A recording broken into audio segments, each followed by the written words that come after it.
Bonjour, bonjour. Aujourd'hui, je vous propose de travailler sur des choses dans le sens, quelque chose qui va avec l'air du temps, sur le respect de la vie privée dans les diaporamas de photos et le fait, par exemple, de flouter une partie de l'image, un visage, par exemple. Et pour ça, il n'y a pas de fonctionnalité directe dans Keynote pour faire ça, mais on a par défaut sur tous les Mac les outils qui vont bien. Alors c'est un peu caché, c'est un peu tarabiscoté. Je vais présenter des outils un petit peu tierces en dehors de Keynote, mais qui sont installés sur votre Macintosh pour faire ça. Et donc le champ d'étude de cet atelier s'applique à plein d'autres logiciels que Keynote, bien sûr. Je vous montre non pas l'objectif qu'on doit atteindre, mais par exemple, j'ai une photo ici, prise au hasard, une personne, et je veux pouvoir flouter son visage. Alors j'ai pris exprès cette photo-là parce que Keynote va avoir du sens, parce qu'on va faire un détourage du visage. On a bon, les cheveux qu'on ne veut pas flouter, et puis les mains non plus, on ne veut pas les flouter, on veut juste flouter le visage. Donc on va avoir besoin de Keynote pour faire ça. Euh, Alors, on pourrait utiliser d'autres logiciels, mais comme d'habitude, mon credo à moi, c'est d'utiliser les logiciels qui sont fournis en standard avec tous les Macintosh, parce que comme ça, on peut, sur n'importe quelle machine, faire les choses. Pas besoin d'acheter un logiciel supplémentaire, pas besoin d'aller faire une mise à jour particulière du système ou autre. Tout est déjà là. Je vais aller juste utiliser les outils de tracer, comme on a déjà vu sur un épisode. Alors, l'épisode qui était concerné par ça, c'était photocomposition. Je vous invite à aller revoir cet épisode-là pour comprendre. Mais on va utiliser le même type d'outillage. Je vais zoomer un petit peu pour aller, grâce à l'outil plume qui se trouve ici, tracer de manière grossière ou non, enfin pas trop détaillé, c'est pas très très important.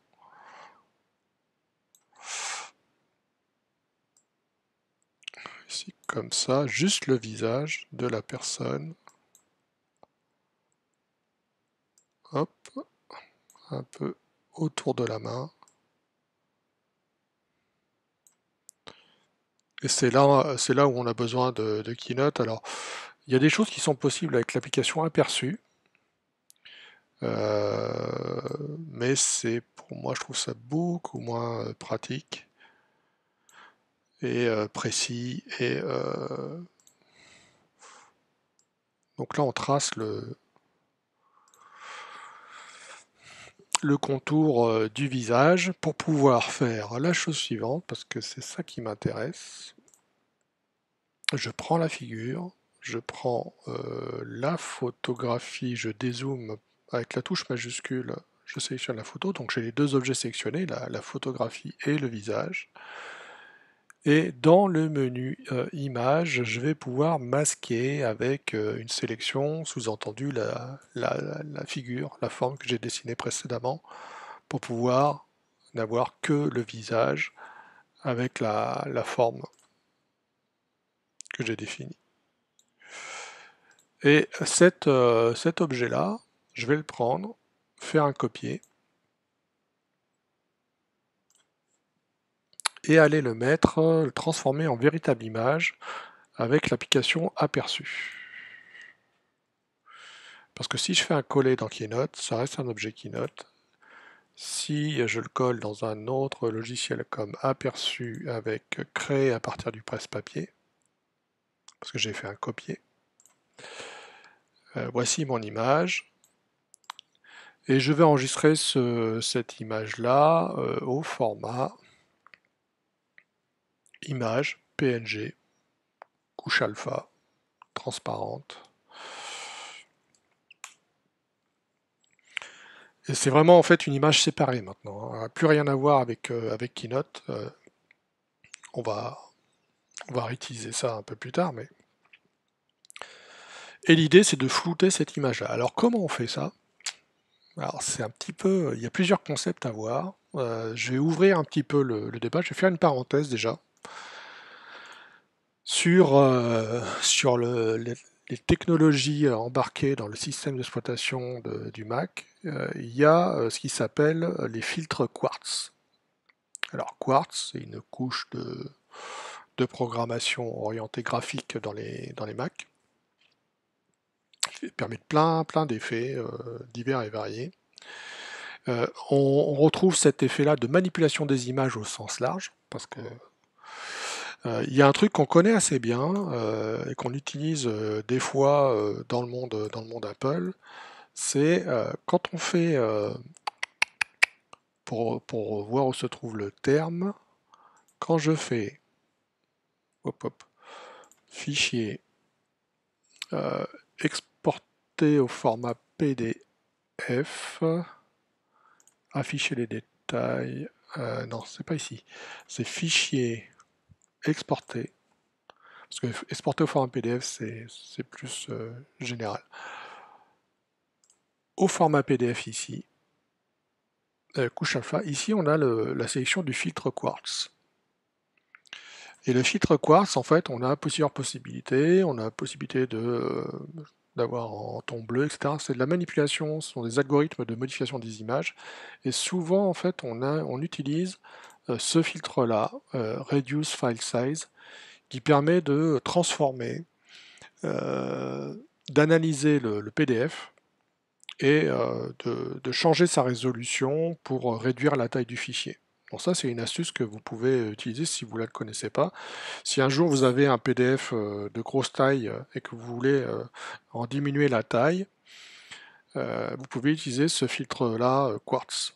On peut ouvrir des PDF directement avec l'application Aperçu et les enregistrer, les exporter dans un nouveau PDF en utilisant ce filtre Quartz qui va en réduire la taille. Alors au détriment de la résolution, hein. Souvent, si vous avez un PDF qui est destiné potentiellement à être imprimé sur une imprimante laser haute résolution, eh bien, si ce PDF-là, vous voulez changer sa destination pour pouvoir le diffuser plus facilement par mail, par exemple, eh bien, vous l'exportez en PDF à partir d'Aperçu en utilisant le filtre Quartz. D'où viennent ces filtres Quartz? Ces filtres Quartz, ils viennent, ils sont paramétrables. Et pour les gens qui ont l'habitude d'utiliser ce truc-là, ça va leur donner une nouvelle piste sur les applications de type utilitaire. Et vous avez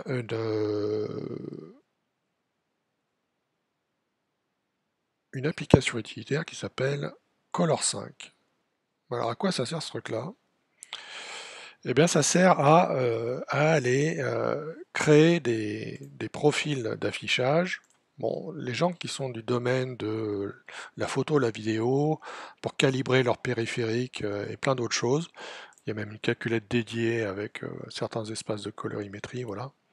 Et les filtres sont ici. Et on peut créer nos propres filtres et on peut dupliquer des filtres existants. Donc le filtre Reduce File Size, si on fait une duplication et si on le paramètre différemment, il y a peut-être moyen encore de l'optimiser.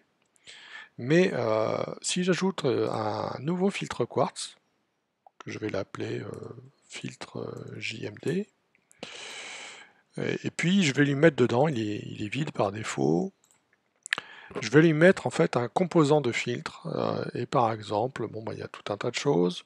Bah, ça devient tordu, hein. Après c'est compliqué, mais c'est pas exactement ça qu'on va utiliser, mais un composant d'effet d'image, c'est pour vous expliquer petit à petit jusqu'où on va. Et vous avez par exemple des filtres de type compression d'image, convolution d'image, avec un type par exemple de gestion de la netteté, une gestion du flou. Voilà, avec appliquer un flou. Donc on peut créer ses propres filtres. Il faut faire des tests, des réglages, etc. C'est pas forcément évident. Mais voilà, la piste principale est là. Pour faire plus simple, pour faire plus simple, euh, vous avez une technologie qui est embarquée dans le système qui s'appelle Quartz Composer. Alors, Quartz Composer, c'est un truc énorme qui permet de...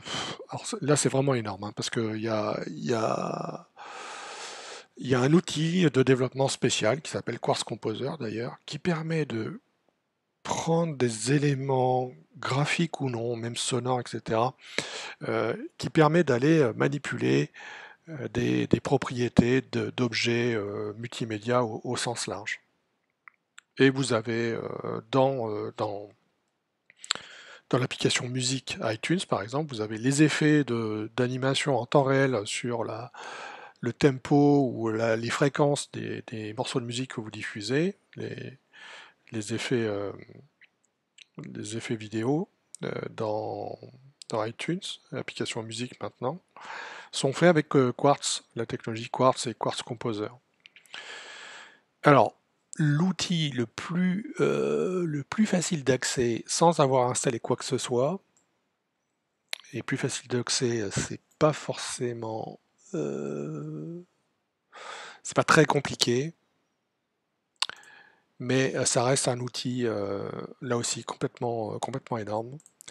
C'est l'outil euh, Automator. Automator, un petit peu comme son nom l'indique, qui permet d'automatiser les tâches, manipulation sur les fichiers, et en fait on va automatiser une opération d'application d'un filtre Quartz sur une image. Donc Automator, c'est un truc particulier en tant que tel. On va créer un processus simple. On lance l'application, on crée un processus simple. On va glisser dans ce processus-là l'image sur laquelle on veut opérer.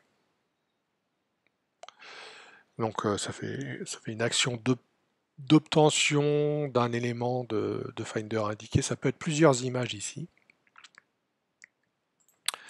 Et puis on a une action Automator qui permet d'appliquer, alors filtre ou quartz, d'appliquer un filtre de composition quartz à des fichiers images. Bon, ben, c'est assez simple. On prend cette action-là et on la dépose juste après la première action du processus Automator. Là, il demande si je veux faire une copie de l'image d'origine. C'est pas le cas. On a une action. Cette première action, elle fait quelque chose. Elle obtient un élément. Elle transfère à l'action suivante avec la petite flèche qui est là. Bon, il y a plein de paramètres ici, mais vous y touchez pas. Et vous avez donc une bibliothèque de filtres Quartz qui sont disponibles dans votre système par défaut. Et bon, il y a plein de choses. Il y a vraiment des trucs complètement délirants qui sont paramétrables. Euh, Par exemple, bande dessinée. Voilà, ça vous applique ce genre d'effet sur une image, une ou plusieurs images. Bascule, qu'est-ce que c'est? Non, voilà, ça change l'orientation. Plein de choses. Contraction. Et on peut définir des paramètres de modification du filtre. Et donc, ce qui nous intéresse, j'ai un filtre flou. Voilà, pour aller appliquer un flou avec un montant, une échelle de 0 à 1. On va faire 0,5, quelque chose d'assez intermédiaire. Et même, je fais un petit peu moins parce que je voudrais vous montrer autre chose. Voilà, bornette, bon, c'est sur les bords de l'image pour éviter que le bord de l'image elle-même soit flou. Bon, regardez ce qui va se passer. Par défaut, ce fichier-là, il s'ouvre avec aperçu. Donc je fais double-clic dessus, ça s'ouvre avec aperçu. Je vais mettre à droite l'image et à gauche le processus automator. Je vais agrandir un petit peu, pas trop. Et je vais appliquer, je vais lancer, exécuter ce flux. Donc voilà, pour des fois, si vous voulez sur une image flouter une partie de l'image, un visage ou autre chose en fait, vous pouvez utiliser ce mécanisme-là. J'exécute une fois. Donc là, il exécute, traitement réussi, conversion de fichier, traitement réussi. Bon, aperçu ne rafraîchit pas automatiquement son contenu. Par contre, si je clique à nouveau dans cette fenêtre-là, là, on a l'image qui est floutée. J'ai appliqué un coefficient de 0,3. Si je rejoue en fait le floutage à nouveau sur cette même image, tac, encore une fois, et là c'est encore plus flou. Allez, une dernière fois, et c'est flou. Et donc là, on ne reconnaît plus tout à fait la personne. Et c'est cette idée qui permet d'aller voilà, flouter avec les outils standards fournis dans votre appareil. Et donc, dans Keynote, eh bien, je peux retourner sur ma photo. Alors du coup, réinitialiser le masque parce que j'ai plus besoin du détourage. Donc j'ai la photo avec le masque retiré. Et puis, bah, je vais aller mettre par-dessus, depuis le bureau, le visage flouté que je vais placer comme ceci. On va faire un petit zoom.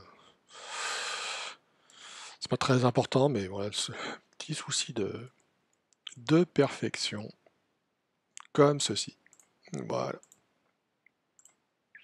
Et donc, si vous avez ce genre de contexte qui se présente, vous pouvez utiliser ce mécanisme-là. Alors, Keynote, pourquoi Keynote? Parce qu'il permet voilà, de gérer le détourage de manière précise, hein, sans les mains. J'ai pas pris la partie de l'oreille non plus. Mais voilà, vous avez un visage flouté, contrairement à ce que vous aviez auparavant. C'était cette astuce-là que je voulais vous présenter. Encore une fois, un peu dans l'air du temps, parce qu'on veut respecter la vie privée des uns ou des autres. Peut-être que vous allez vous retrouver à un moment donné à vouloir diffuser une image par mail ou etc. Et puis peut-être qu'une certaine personne ne veut pas que son visage apparaisse suffisamment clair. Donc, en tout cas, avec votre appareil, votre Macintosh par défaut, vous avez tout ce qui va bien pour traiter ce genre de cas. Euh, je finis là-dessus parce que quand on fait un export d'une image, ici, hein, depuis Keynote, on peut exporter au format image. Juste une certaine image du diaporama. Donc au final, je ne crée pas un diaporama Keynote, mais simplement, voilà, j'avais tout ce qui allait bien pour manipuler des images et appliquer un flou sur une partie de l'image. Le résultat, c'est ça. Pas besoin d'installer de plugins supplémentaires, pas besoin d'installer de logiciels supplémentaires, parce que des fois, on a tendance à aller dire ah tiens, j'ai besoin de faire telle chose, telle chose, telle chose, et puis je cherche sur Internet comment flouter une image, et on nous propose tout de suite un logiciel particulier. Il faut s'approprier un logiciel voilà, qui est des fois un peu compliqué. Bon, c'est sûr, là, c'est pas super simple, hein, mais voilà, bon, un processus automator, hein, c'est pas, enfin, tel qu'il est celui-ci, parce que bon, avec automator, encore une fois, ça peut aller très très très loin. Mais voilà, euh, euh, appliquer un filtre, voilà, l'action, ne pas ajouter, et puis devant, je mets l'image que je veux flouter au-dessus. Je choisis mon filtre flou et je lance mon processus et c'est bouclé, c'est plié. Voilà pour cet atelier et le résultat que l'on voulait obtenir ici. Allez, à bientôt, prochaine fois. On va voir des choses. Alors peut-être on va faire de l'animation de GIF parce que j'ai envie de vous montrer le moyen de faire des animations encore plus riches avec des objets animés. Et voilà. Et puis l'un des derniers épisodes, ça sera le lien avec d'autres applications qui sont aussi fournies en standard. Je pense à iMovie. Comment on peut combiner les deux entre Keynote et iMovie. Je vous montrerai une astuce assez sympa qui permet de faire plein de choses avec iMovie, des effets, des transitions, des titrages, avec une astuce qu'il faut connaître pour faire ça. Allez, à bientôt. Encore 2 ou 3 épisodes dans cette saison-là sur Keynote. Ciao!